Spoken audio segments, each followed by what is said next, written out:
Student welcome you in today chemistry class. Student आज की class में हम स्टडी करेंगे कॉमन सॉल्ट के बारे में and the compound which is form from the common salt. तो स्टूडेंट स्टार्ट करते हैं आज की क्लास। तो स्टूडेंट सबसे पहले हमें कॉमन सॉल्ट का फॉर्मूला मालूम होना चाहिए। NaCl, इसको बोलते हैं केमिकली सोडियम क्लोराइड। इसके और नेम है टेबल सॉल्ट और रॉक सॉल्ट। तो टेबल सॉल्ट इसलिए बोला जाता है स्टूडेंट क्योंकि ये डाइनिंग टेबल पर अवेलेबल होता है। आप देखते हो कि जब आप कहीं लंच के लिए डिनर के लिए बाहर जाते हो रेस्टोरेंट वगैरह में, तो हर एक डाइनिंग टेबल पर ये सॉल्ट होता है कि जिससे अगर किसी को अगर फूड में अगर नमक कम लग रहा है तो वो ऐड कर सकता है, इसलिए इसको बोलते हैं टेबल सॉल्ट। रॉक सॉल्ट का मैं रीज़न अभी बता दूं स्टूडेंट। अब आता है कि स्टूडेंट इसको हम लैब में कैसे प्रिपेयर कर सकते हैं। तो आपको मालूम है ये सॉल्ट है और मैंने बताया था कि सॉल्ट को हम प्रिपेयर कर सकते हैं न्यूट्रलाइजेशन रिएक्शन से। न्यूट्रलाइजेशन रिएक्शन क्या थी स्टूडेंट? जब हम एसिड और बेस की रिएक्शन कराते हैं तो सॉल्ट एंड वाटर बनता है। तो यहाँ पर हमने क्या एसिड लिया है HCl और NaOH जो कि बेस है, इसकी रिएक्शन करवाएंगे। इसमें से NaCl form the NaCl and water. तो स्टूडेंट ये जो NaCl बना है क्योंकि ये स्ट्रॉन्ग एसिड है और ये स्ट्रॉन्ग बेस के मीन्स कॉम्बिनेशन से बना है, तो ये सॉल्ट न्यूट्रल होता है। मैंने प्रीवियस वीडियो में भी आपको बताया था, अगर आपको नहीं मालूम तो आप इससे पहली वाली वीडियो देख सकते हो कि एसिडिक सॉल्ट है या बेसिक सॉल्ट है या न्यूट्रल सॉल्ट है, कैसे हम पता लगाते हैं। तो उसके बाद आता है कि स्टूडेंट लैब में अगर हम बनाएंगे तो ये बहुत ज़्यादा कॉस्टली होगा। तो क्या नेचुरल प्रोसेस है जिससे कि हम इसको ऑब्टेन कर सकते हैं। आपने देखा है कि नमक सॉल्ट जो टाटा वगैरह का आता है 1 kg 20 रुपीज़ अराउंड का आ रहा है ना। और अगर हम लैब में बनाएंगे तो बहुत ज़्यादा कॉस्टली होगा। NaOH का लाना पड़ेगा बॉक्स, फिर HCl एसिड मिलाना पड़ेगा, फिर उसमें रिएक्शन करवाने के लिए और ज़्यादा मैन पावर लगेगी, तब जाके हमें NaCl मिलेगा। जबकि ये नेचुरली प्रेजेंट होता है सी वाटर में। आपको मालूम होता है सी वाटर बहुत ही ज़्यादा नमकीन होता है। तो उसमें क्या होता है कि सी वाटर जब क्या करते हैं कि सी के अराउंड क्या करते हैं स्टूडेंट, पार्टीशन बना देते हैं। जैसे आपने देखा होगा कि जब हमारे घर पर छत पर लेंटर पड़ता है तो क्या करते हैं सैंड से, उसके नेक्स्ट डे क्या करते हैं सैंड से पार्टीशन बना देते हैं, इस तरीके के नेटवर्किंग टाइप बना देते हैं, है ना। और उसके अंदर क्या करते हैं स्टूडेंट, वाटर फिल कर देते हैं जिससे कि जो सीमेंट है वाटर को एब्जॉर्ब कर पाए। तो इसी तरीके से स्टूडेंट सी के पास क्या करते हैं सैंड के पार्टीशंस बना देते हैं। तो जब वेव्स आती है तो वो वाटर इनके अंदर आ जाता है। अब ये वापस नहीं जा पाता क्योंकि पार्टीशन की हाइट होती है। अब जब ये सनलाइट निकलती है स्टूडेंट तो ये सारा वाटर इवोपरेट हो जाता है और सॉल्ट बच जाता है। ये वाटर इवोपरेट हो जाएगा सनलाइट से और सॉल्ट बच जाएगा। ये जो सॉल्ट होगा ये इसमें अभी भी कुछ इम्प्योरिटीज होंगी लाइक मैग्नीशियम क्लोराइड वगैरह की, हम उनको सेपरेट कर लेंगे और उसको प्यूरिफाई करके हम उसको मार्केट में सेल करेंगे। सेकेंड आता है फ्रॉम अंडरग्राउंड डिपॉजिट। यानी कि स्टूडेंट ये क्या होता है कि हम जैसे कि कोल को माइंस में से डिग करके निकालते हैं, उसी तरीके से इस सॉल्ट को भी निकालते हैं, इसलिए इसको बोलते हैं रॉक सॉल्ट। ये क्या होता है कि पहले के टाइम में बहुत साल पहले जब जो सी थे या ओशियंस थे वो क्या थे, वो ड्राइड हो गए। वो इवोपरेशन की वजह से क्या हुए, ड्राई हो गए। तो या अर्थक्वेक वगैरह आए तो उसमें लैंडफिल्स हो गई, तो जो वाटर है वो तो इवोपरेट हो गया लेकिन सॉल्ट उसके अंदर दब गया। तब इस दबे हुए सॉल्ट को हम डिग आउट करके निकाल रहे हैं अंडरग्राउंड यानी कि अर्थ में से, तो ये कहलाता है रॉक सॉल्ट, है ना। ये स्टूडेंट जो होता है वो स्लाइटली ब्राउन कलर होता है। अगर आपसे पूछा जाए इसका कलर ब्राउन क्यों होता है, due to the impurities present in it. और इसका कलर वाइट होता है। आपने किचन में देखा होगा, ये किचन में यूज होता है in the cooking of the food. यानी ये खाना जब बनाते हैं तो खाने को नमकीन बनाने के लिए चुटकी भर या थोड़ा सा सॉल्ट ऐड कर देते हैं। अब आते हैं स्टूडेंट इसके यूजेस क्या हैं। तो पहला मैन्युफैक्चर ऑफ सोप, यानी कि जितने भी सोप हैं, आप चाहे लक्स कंपनी का ले लो, लाइफबॉय ले लो, डेटॉल ले लो, कोई भी सोप है उसमें हम क्या यूज करेंगे, NaOH, ठीक है। दूसरा होता है प्रिजर्वेटिव इन द पिकल्स। अब जब अचार डलता है तो स्टूडेंट उस पर नमक डाल देते हैं, जिससे क्या होता है कि बाहर का कंसंट्रेशन ज़्यादा हो जाता है और जो पिकल्स में से क्या होता है वाटर बाहर आ जाता है, जिससे कि वो ख़राब नहीं होता, ठीक है। तो प्रिजर्वेटिव करने के लिए होते हैं क्योंकि कोई चीज़ अगर ख़राब होती है तो अगर उसमें अगर वाटर होता है तो वो ख़राब हो जाती है, क्योंकि वाटर की प्रेजेंस में बैक्टीरिया वगैरह ग्रो कर जाते हैं। जब आप उसका कंसंट्रेशन ज़्यादा कर दोगे नमक डाल के तो सेल का जो कॉन्टेंट है वो बाहर आ जाएगा और फिर वो क्या होगा, ख़राब नहीं होगी। दूसरा आता है कुकिंग ऑफ फूड, किचन में खाना बनाने के टाइम पे। तीसरा नेक्स्ट पॉइंट आता है टू मेल्ट द आइस, यानी कि जो हिली एरियाज होते हैं स्टूडेंट, वहां पर जैसे कि स्नो पड़ी और रोड सारे ब्लॉक हो गए।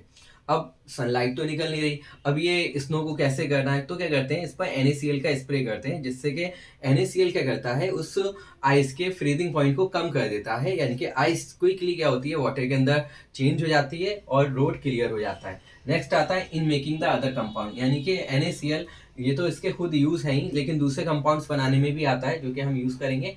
NaOH बनाने के काम में आता है, Na2CO3 वॉशिंग सोडा बनाने के काम में आता है, और ये बेकिंग सोडा बनाने के काम में आता है NaHCO3 sodium hydrogen carbonate. Student इसके बाद हम देखते हैं वो कंपाउंड्स जो कि हम NaCl से बनाते हैं। जैसे कि पहले हम देख रहे हैं कि NaOH कैसे प्रिपेयर कर रहे हैं, तो अब नेक्स्ट जो हम पढ़ेंगे वो पढ़ेंगे NaOH की प्रिपरेशन। तो NaH होता है स्टूडेंट सोडियम हाइड्रोक्साइड, यानी कि Na जो है सोडियम है और OH जो है वो हाइड्रोक्साइड आइन है। इसको सोडियम हाइड्रोक्साइड बोलते हैं और इसका नेम होता है caustic soda. Chemical name sodium hydroxide है, कॉमन नेम है इसका कास्टिक सोडा। और स्टूडेंट इसकी प्रिपरेशन कैसी होती है लैब के अंदर, यानी कि हम जो NaCl का एक्वा सॉल्यूशन लेते हैं, यानी कि NaCl वाटर में ऐड करके लेते हैं। इस NaCl के एक्वा सॉल्यूशन को स्टूडेंट बोलते हैं ब्राइन। बहुत ही ज़्यादा इंपॉर्टेंट है कि what is brine. So 1 marks में स्टूडेंट मार्क कर लो, aqua solution of NaCl is called brine. जब हम इसमें वाटर में डिप करके 2 इलेक्ट्रोड लगाते हैं, एक पॉजिटिव और एक नेगेटिव। आपने देखा होगा इलेक्ट्रोलाइटिक सेल के अंदर किस तरीके की कंस्ट्रक्शन होती है स्टूडेंट। ये देखो, जैसे कि ये अगर कोई चैम्बर है, इसमें हम 2 मेटल की प्लेट लेंगे, है ना, और इसको बैटरी से कनेक्ट कर देंगे। एक को हम पॉजिटिव टर्मिनल से कनेक्ट करेंगे, दूसरे को नेगेटिव टर्मिनल से, और इसके अंदर हम सॉल्यूशन ले लेंगे जिसका हमें इलेक्ट्रोलाइसिस करानी है। इलेक्ट्रोलाइसिस का मतलब होता है student splitting of compound by the help of electricity. तो पॉजिटिव टर्मिनल वाले को स्टूडेंट एनोड बोलते हैं और नेगेटिव वाले को हम कैथोड बोलते हैं। तो स्टूडेंट जब ये NaCl जब ये क्या होगा, जब ये ब्रेक होगा तो Na पॉजिटिव कहाँ जाएगा, कैथोड पर। तो यानी कि यहाँ पर ये चीज़ कंपाउंड बनेगा NaOH Cl2 and H2। H2 positive है तो पॉजिटिव वाली चीज़ कहाँ जाएगी, नेगेटिव टर्मिनल पर। तो हाइड्रोजन गैस लिबरेट होगी टुवर्ड्स द कैथोड, यानी कि नेगेटिव पर। यानी कि यहाँ पर क्या होगा, छोटे छोटे बबल्स गैस के एस्केप आउट हो रहेंगे। वो ये बताएगा कि ये गैस जो है वो हाइड्रोजन रिलीज हो रही है। और एनोड के पास भी बबल्स निकल रहे होंगे। ये जो बबल्स होंगे स्टूडेंट ये होंगे क्लोरीन गैस के। और NaOH जो है जो बना है वो नियर द कैथोड रहेगा, यानी कि नेगेटिव टर्मिनल। इस प्रोसेस को हम बोलते हैं पोलर एल्कली प्रोसेस, क्योंकि इसमें हमें 3 इंपॉर्टेंट कंपाउंड्स मिलते हैं NaOH Cl2 और H2, जिनकी यूजेज है जो हम आगे पढ़ते हैं।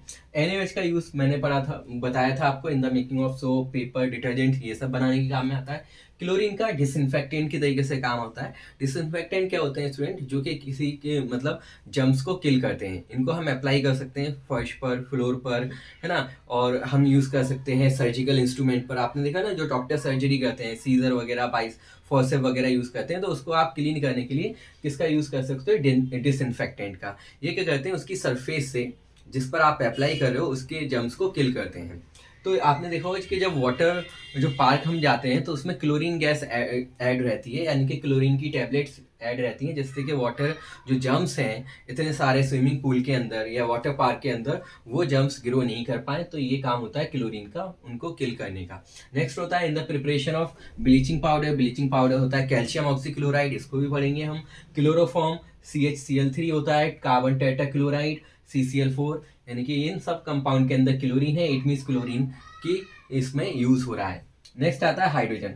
हाइड्रोजन आपको मालूम है कि ये गैस होती है, liquid hydrogen as a rocket fuel use करते हैं, क्योंकि इसमें ये सबसे ज़्यादा एनर्जी देता है। इसकी कम्बस्टिबल जो एनर्जी है वो बहुत ज़्यादा होती है, यानी कि कम अमाउंट में हाइड्रोजन ज़्यादा एनर्जी देगा, तो ये बेस्ट फ्यूल होता है। Next preparation of methanol.